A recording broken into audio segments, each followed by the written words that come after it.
But that was his first video of him almost losing the plot. And I thought Tyson might get hold of that and say, look, Dad, pipe down now. I'll just leave it. And that'll be the end of it. But he's carried on. And this morning he released another video. Froch is a bum, and he'll get what the little men get. He's just a big fat mess. Nobody making noise.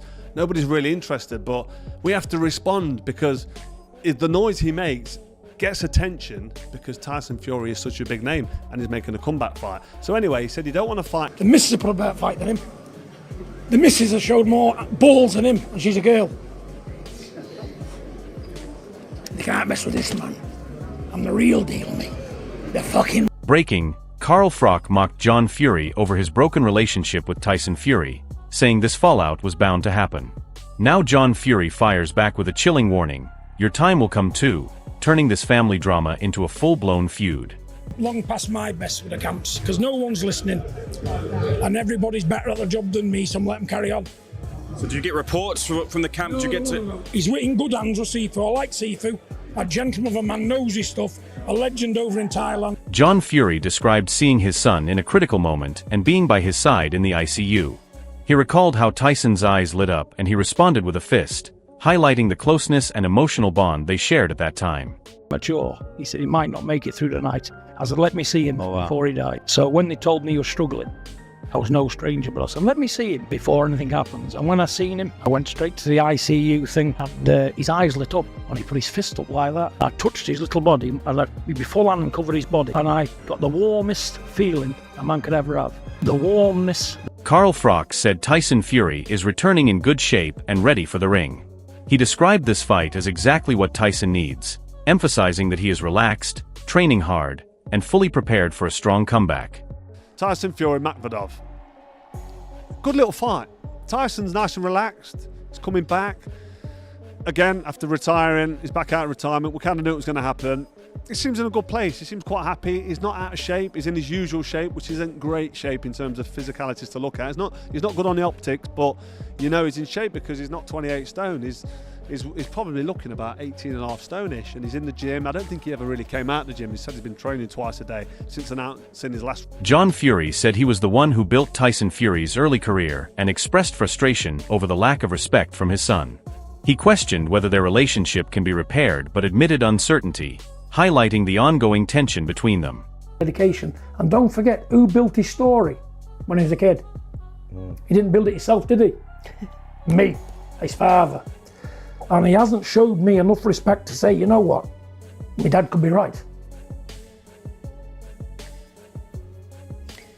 Is that repairable, John, that relationship? I don't know. You know. Finally, Tyson Fury breaks his silence.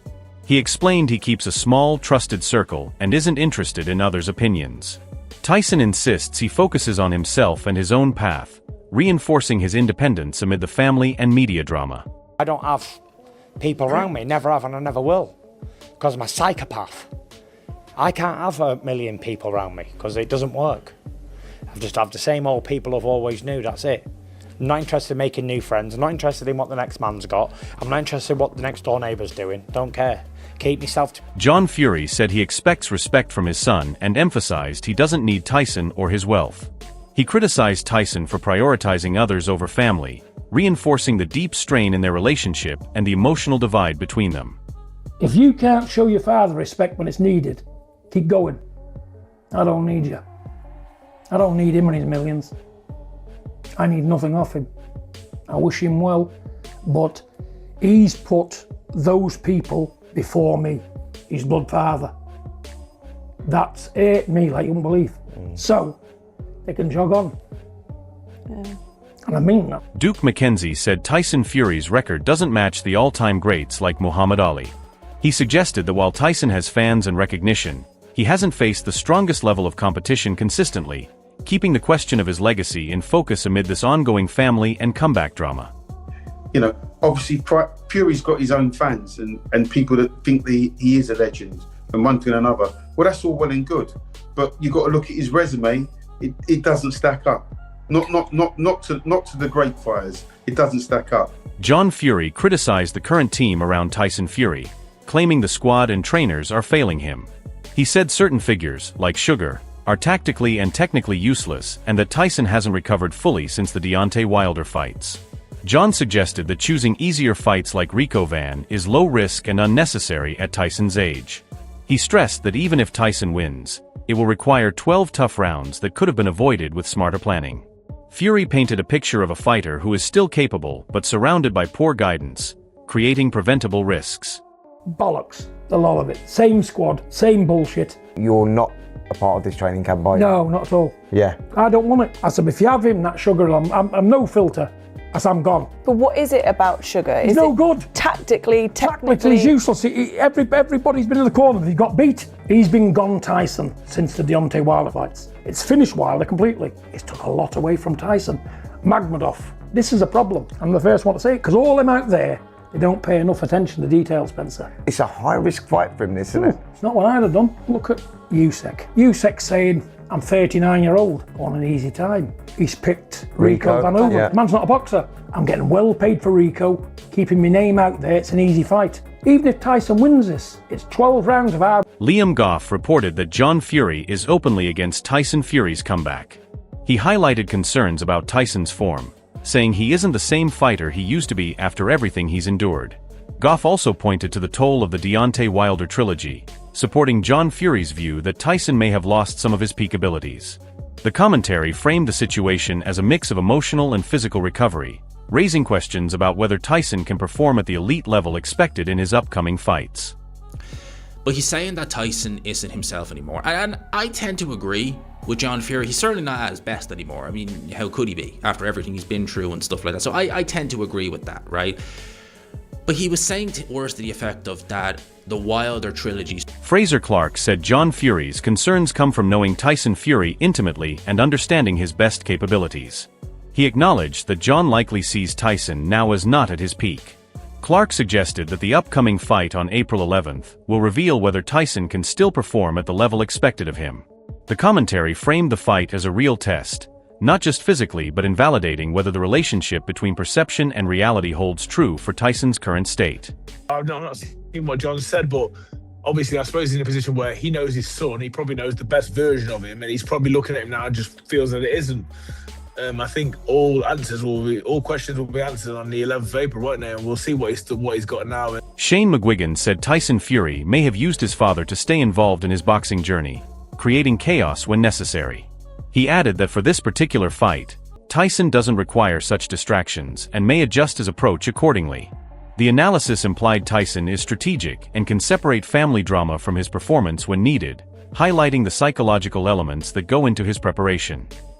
Tyson, I think, used his dad to keep him involved and as a infiltrator, someone that can shout and scream and cause a bit of chaos and unrest, and I think he doesn't need that in this fight, so he might make a U-turn when he needs. Liam Goff noted that Tyson Fury will have been out of the ring for 15 to 16 months by his next fight, which is a significant layoff. He emphasized that for a mover and technical boxer like Tyson, this break could affect timing and rhythm. Unlike pressure fighters who rely on raw aggression, Tyson needs sharpness and conditioning, making this comeback a critical test of his skill, fitness, and mental focus after a prolonged absence from competitive action. Fury has been out of the ring for well over a year now. By the time he gets back in the ring on April the 11th, he will have been out of the ring for well over a year. You're probably talking close to 15, 16 months. It's a long time, especially for someone who is more of a mover, more a boxer. It's not like a pressure fighter who can just... Simon Jordan stated that John Fury's public interviews about his son may be counterproductive in repairing their relationship. He emphasized that private conflicts, especially between father and son, should be handled away from media scrutiny. Jordan suggested that airing grievances in public not only complicates the emotional dynamics, but also puts additional pressure on Tyson Fury's career and public perception. By highlighting John Fury's outspoken criticism, Jordan framed the situation as a mixture of personal and professional tensions, showing that family drama is spilling into the public arena. This perspective underlines how media coverage of private disputes can influence fans' opinions and the broader boxing narrative. You repair them in private, not in the public domain. John, on the times that I've met John, I found him to be engaging and charming. But there's other times when I've seen him whether it's an act, curated or whatever. It's boorish, it's unpalatable, it's unpleasant. When you headbutt Ukrainians in front of, Saudi royalty and behave yourself in a way that's not particularly appetizing, you get judged by it. So, with due respect to the fact it's a scoop for these guys, I'm not hugely interested in John Fury's. Peter Fury said that Tyson Fury has the talent to dominate when fully focused. He acknowledged that while some fights may pose risks, Tyson knows his limits and chooses his opposition wisely. Peter emphasized that when Tyson is at his best, he is a complete boxer, exciting for fans, and methodical in his approach. He highlighted Tyson's ability to control the fight, manage risks, and maintain entertainment value, showing a balance between skill, strategy, and showmanship. Peter's commentary also subtly defended Tyson against criticism, suggesting that despite public drama or family disputes, his son remains capable of executing high-level boxing performances and delivering memorable fights for the fans. Clear. Well, whether he can take him or not, he shouldn't be taking him, and he knows that. But when he's on his A game and he boxes, he can box. He ticks all the boxes, trust me. And he's exciting as well. And he does the right thing with this level of opposition because he's walking through them. Frank Warren said Tyson Fury is in exceptional shape physically and mentally, ready for a big challenge. He noted that Tyson is facing a highly experienced, powerful opponent with a 90% knockout ratio, emphasizing the danger and stakes of the upcoming fight. Warren highlighted Tyson's preparation, strength, and focus, portraying him as fully equipped to handle a tough matchup. He also noted that Tyson's mental readiness complements his physical condition, a crucial factor given the opponent's first-round knockout history. The commentary framed Tyson as both confident and formidable, underscoring that despite the ongoing family drama, he remains a serious threat in the ring, capable of taking on elite opposition and delivering a high-stakes performance. Tyson's looking in magnificent shape, best I've seen him in, to be quite honest, for a long time, and more importantly, mentally he's in a good place. And this is a big fight. He's in with a very, very experienced fighter who's a big man, big puncher. I think he's got a 90% knockout ratio. He's knocked out 17 of his opponents in the first round. So he can whack, and he's not fazed about fighting over here. He fought recently over here and beat Dave Allen. And this is quite a tough comeback fight. Shane Fury said that for Tyson Fury, most material and lifestyle achievements are already accomplished.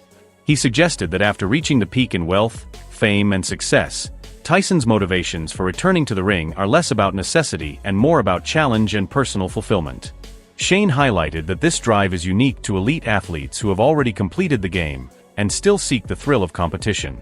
The commentary emphasized Tyson's hunger and internal motivation, showing that even beyond trophies and wealth, he pursues fights for pride, legacy, and proving himself.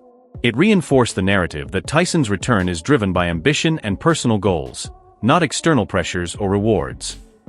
The thing is there's nothing more left in life for these boxers. When these great boxers what's completed the game and they've got everything, what else can Tyson do? There's only so much yachts and sailing, and there's only so much flying on holidays, and there's only so much fucking whatever a normal person thinks is good you can do before you're sick. The tension between John Fury and Tyson Fury has dominated headlines for weeks, and now the spotlight is fully on Tyson as he prepares for his comeback. John Fury has openly criticized his son, questioning his fitness and decisions, while Froch mocked the family drama. Tyson has finally broken his silence, confirming he keeps a small circle and focuses on his own lane. Experts including Duke Mackenzie, Simon Jordan, and Frank Warren have weighed in confirming Tyson's abilities while highlighting the risks and challenges he faces. Peter Fury and Shane Fury emphasized that Tyson is still capable of performing at the highest level, but motivations have shifted beyond money and fame to legacy and personal challenge. Liam Goff and Fraser Clark suggested the upcoming fight on April 11th will be the ultimate test of Tyson's current form and resolve.